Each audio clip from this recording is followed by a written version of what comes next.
You know, Joey, the things that 3D printers can create are pretty remarkable. Yes. Just watch some of the TV shows on cable network and you can see some of the items they're capable of recreating. Everything from a working gun to an acoustic guitar, even children's toys. And for this man, a 3D printer gave him a new skull. 29-year-old Stephen Power severely injured in a motorcycle accident 2 years ago. Plastic surgery wasn't enough to repair the badly damaged bones in his face, so he felt self-conscious. Well, that all changed when a surgeon used 3D technology to print custom implants for him. It's just like a jigsaw puzzle, and you're putting the pieces back together where they fit. I expected it to be a little bit better, but it wasn't. It was a lot different. Well, doctors say Power is one of the first trauma patients in the world to have 3D surgery. And that is just the tip of the iceberg when it comes to 3D technology and medicine. Yeah, imagine what it could do for transplant patients. Well, fortunately, one company already has. 3D printers, they've been used to make everything from cars to houses. But now one company is taking the technology even further. Organovo creates functional human tissues with its unique bioprinting technology. You heard right, the company is using 3D printers to create tissue. They say it's like an ink pen, except instead of ink, it's loaded with human cells. The process results in a complex tissue with natural architecture. What the bioprinter does is it actually positions cells and puts them in the right place, and we can make an entire structure that turns into a living tissue. Right now, the cells and tissues are being used for drug research, but someday the company hopes to make implantable organs. Over time, we hope to build something that's larger and larger. Now, one of the challenges to doing that is going to be able to build blood vessels inside of these larger tissues. It's technology that holds life-giving hope for the parents of 3-month-old Nancy Magana. The day when she was born, it was the day when we knew that she was sick.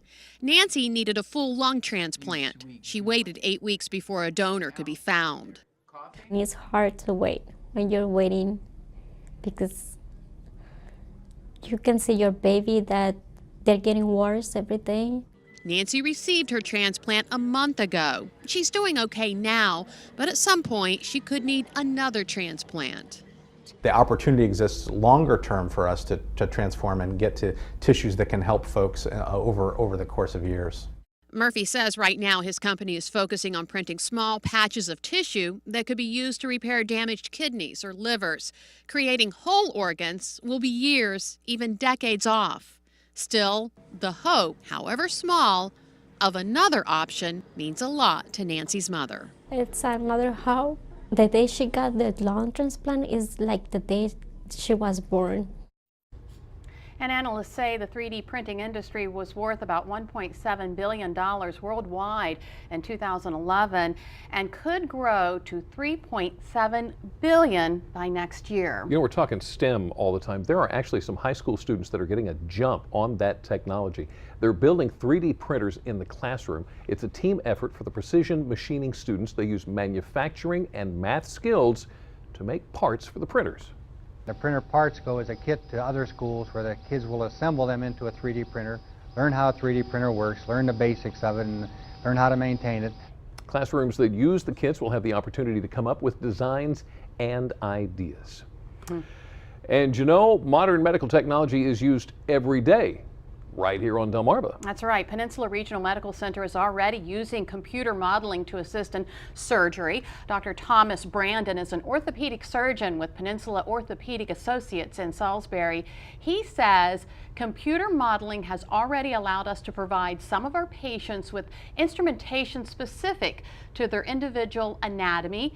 And we look forward to seeing even more scientific advances of this type that will help our patients. It is amazing to me sometimes to think about how far medicine has progressed in really not that long of a time. Not that long. Just imagine what it'll be like in the next 20 years. In the next 20 years. Whew, wow. Well, with the medical advancements like the ones we've just been talking about, it's hard to believe that something as simple as a spider bite can cause so many problems, maybe even death. Still ahead on Delmarva Life. They're not native to Delmarva, but they have certainly made their way here. The brown recluse, how to spot them, and what to do if you think you've been bitten, plus what other spiders, good and bad, you might find crawling in your yard or home. But later on, dangers to be aware of during spring break. Supposed to be a fun time, let off some steam. But sometimes young people put themselves in a dangerous situation without even knowing it.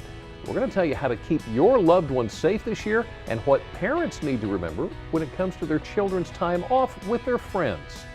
Delmarva Life will be right back.